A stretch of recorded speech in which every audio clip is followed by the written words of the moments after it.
Gentlemen, it's time.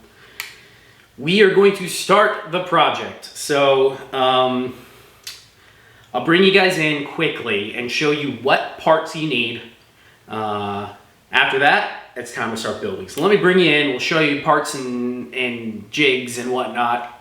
And then stay tuned for the next one. So come on in, let's look at parts.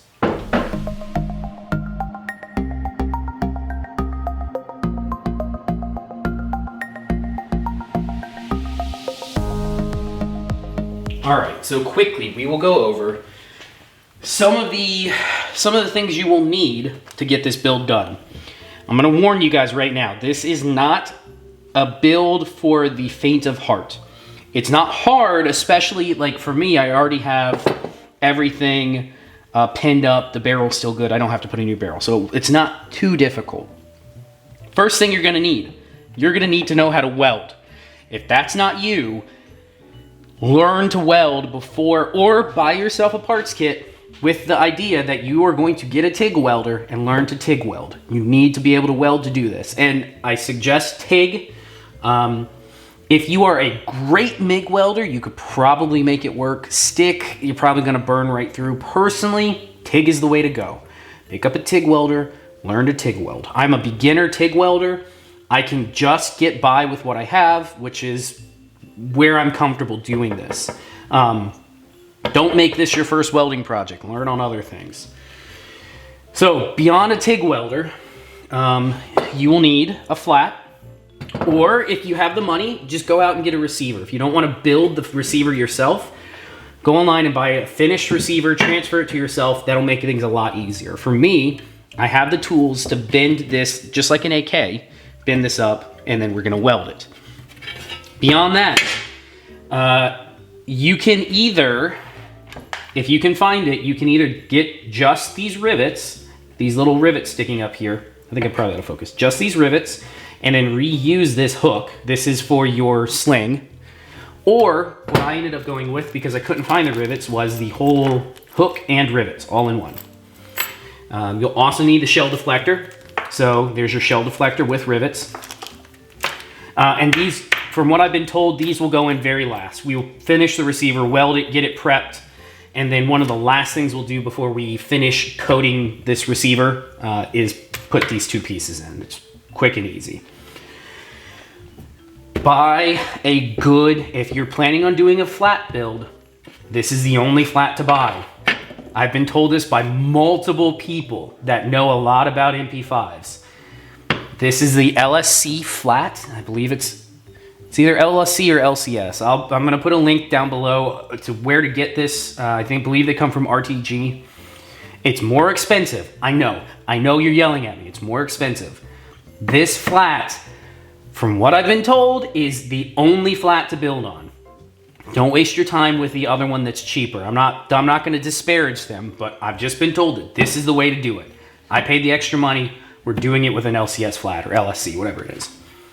In this kit, you will need the Weldment Kit, which funny enough, looks like the Weldment Kit actually came with the shell deflector, but no rivets. That's kind of funny. You will need the Weldment Kit. If you buy the one that I link below, it will come with the Weldment Kit already ready to go. And what this is the parts that you put into the some of the trigger pack parts, but then mostly it's going to be in the receiver here. You put the shelf into the receiver so you can't put a full auto trigger pack into the gun again. That's the things you'll need. Beyond those parts, and then for your kit, remember, if you buy a kit from somewhere else, know what you're getting your hands on. Do you need a new barrel? Mine is barely used. I'm pretty sure over the last 30 years, they took them, tested them, ran them sparingly at different places, and then put them away. So it's fine. I'm not gonna be rebarreling this. There's no reason to. But think about it. If you get a kit that needs a barrel, you're gonna need to be able to populate this barrel. So you're gonna need to be able to press it in. And these are headspaced with feeler gauges. So it's not headspace like your typical gun. I don't know where the bolt is, but basically I'll do a video on head spacing one of these. I'll show you how it's done later on. We won't have to headspace this one because it's already headspaced and pinned, but it's done off of the bolt and feeler gauges on the bolt. So if you need to put a new barrel in, know that, and know that you're gonna need feeler gauges. You're also gonna need the tools to push this in. If you're already building AKs, you probably have most of the tools to be able to populate this up. Shouldn't be too bad. Here's where things get really challenging. I bought one of these years ago and have been sitting on it because I wanted to build a Setney, and it's back here being worked on slowly. It's been a major pain in my butt, but this is the bending jig for your flat. So you know the AK bending jig is really simple. It's like a piece of bar stock that just flattens it into a U shape. It's really, really easy. This one has to be bent up, and the bending jig is a little more complex. You can make them. If you have access to a nice machine shop, you can absolutely make this yourself. The plans are out there for making all sorts of bending jigs, welding them up, getting them working. If you don't have access to it, you will need one of these. I bought it. I didn't want to mess with trying to make my own. We messed with it at the beginning trying to make one. It was a total disaster. I didn't know what I was doing, and it didn't work. So I ended up buying one of these from HK Parts or RDG, one of them. At the moment that I'm filming this, these are out of stock and hard to come by. In time, they will come back in stock, and if you think you're building more than one HK, this jig will work for any of the HK guns. The 55, so the 5.56 gun, the 9mm, or the 308 G3, which is good. So if you think you will be building more than one HK, or if you think you have friends that might want to build HKs in the future, pick it up, grease it, oil it, because it will rust a little bit. It's just steel. And then sit it in the garage, sit it wherever, so it just, when you need it, you have it. Because right now I know a lot of guys that want to start building these, get an MP5 kit and build, can't get their hands on a flat bending jig. So that's a problem. When they come back in stock, if you think you want to build, buy one of these and put it away. Tools are always a great investment, no matter what they are. The other one that I cannot get my hands on is a straightening jig and a mandrel. Those haven't been produced for a while either. They don't know when they're coming in again, and I have no idea who is making them for RTG. I wish they would tell me, because then I'd see if I could just buy one directly. Basically what that does is after you fold this up, it will press, there's a mandrel that will go down the whole inside, and then pieces that will fit into these rails, and you will crush it together, and that will help make sure that these rails are perfectly square, there's no waves or anything in any of it. I'm working on getting my hands on one, just one to borrow for now. If they ever come back in stock, they're about $400 for the jig. I probably will just buy it and put it aside, because I know in my lifetime I will probably build more than just this one. I actually have two Setneys that need to be built as well. One that I'm working on over there that is giving me trouble because it needs that jig, the straightening jig.